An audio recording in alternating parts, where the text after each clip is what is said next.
최근 만난 고객들, 특히 300인 이상 직원이 있는 사업장은 7월부터 시행되는 주 52시간 근무제 때문에 고민이 많습니다.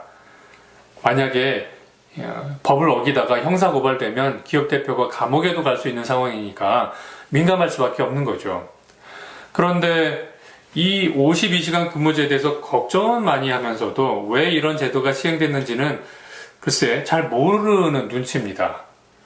저는 기업 컨설팅도 하고 있고 또 청소년 교육도 하고 있다 보니까 그 이유를 짐작할 수 있는데 말이죠.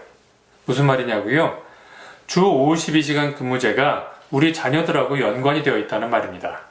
이게 무슨 말인지 하나하나 천천히 설명을 드릴 텐데 그러려면 먼저 문제부터 풀어봐야겠습니다.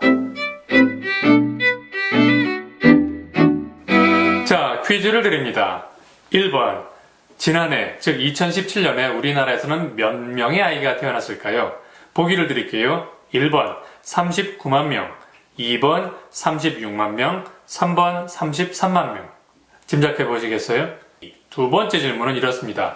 지금 고3 학생이 태어났던 2000년도에는 몇 명이 태어났을까요?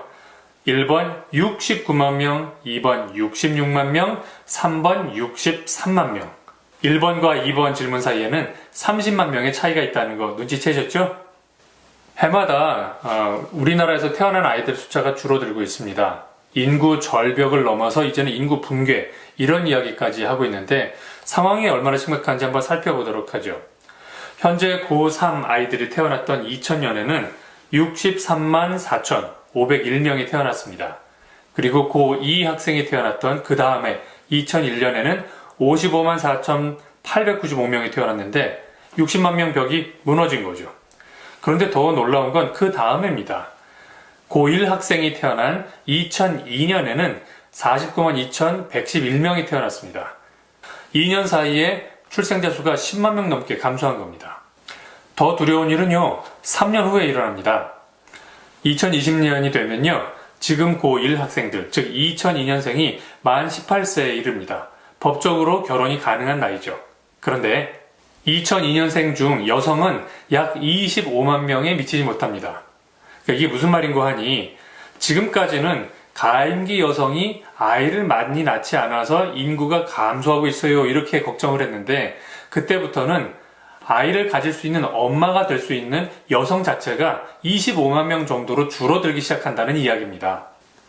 작년, 그러니까 2017년에 처음으로 40만 명 벽이 무너지면서 35만 7,700명이 태어났는데요. 몇 년 안에는 이 30만 명 벽도 곧 무너질 것 같습니다. 의술의 발전으로 기대 수명은 늘어나는데 태어나는 아이들은 줄어든다. 무슨 일이 생길까요? 쉽게 말하면 우리 아이들이 지금 자기한테 용돈 주는 어른들을 나중에 부양하느라 허덕이게 될 거라는 바로 그런 얘기가 됩니다. 선진국들이 바로 그 고민에 빠져 있는데 그래도 그들은 인구 감소가 여러 세대에 걸쳐 천천히 일어났죠. 그런데 우리 사회는 한 세대, 불과 30년도 되지 않는 사이에 출생자 수가 절반으로 줄어들었습니다. 그러니까 그 충격이 클 수밖에 없는 거죠. 지난 정부가 10여 년에 걸쳐서 무려 100조 원이나 되는 예산을 투입해서 출산을 장려했지만 실패했습니다. 왜 그럴까요? 내용을 보면 그 이유를 알 수 있습니다. 저출산의 원인을 사회 구조에서 찾지 않고 이 각 가정에서 찾았기 때문입니다. 쉽게 말하면 이런 거죠. 해마다 출생자가 주는 이유는 청년들이 결혼을 미루기 때문입니다.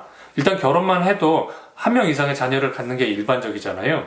자, 그런데 왜 결혼을 하지 않는 걸까요? 또는 미루는 걸까요? 그건 취업을 하지 못하기 때문입니다.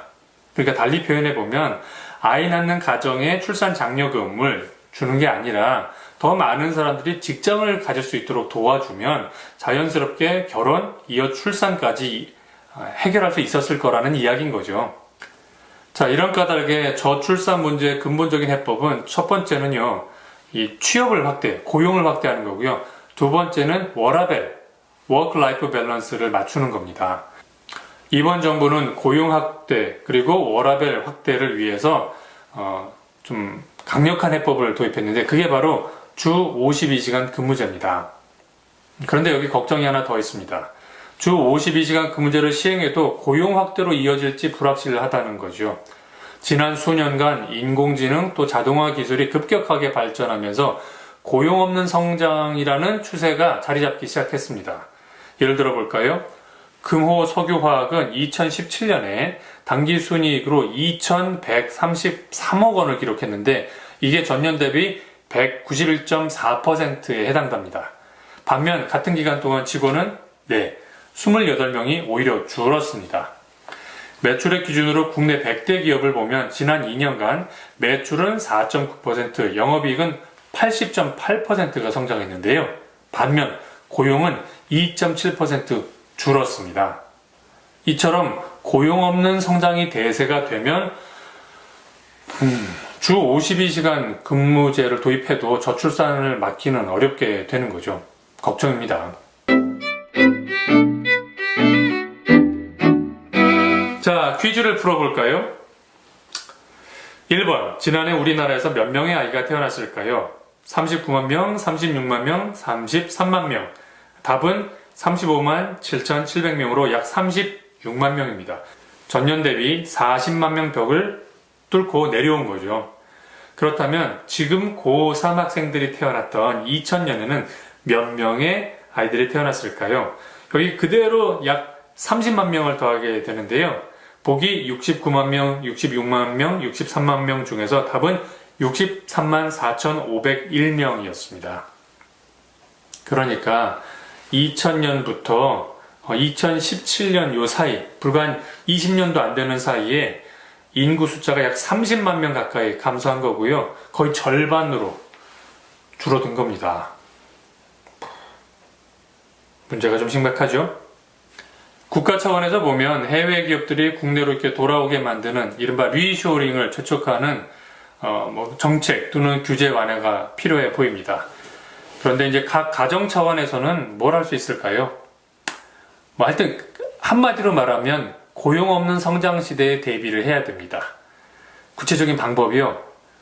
그건 저도 고민 중입니다. 제가 만약에 방법을 좀 찾게 되면 방법을 깨닫는 대로 열심히 나누도록 하겠습니다.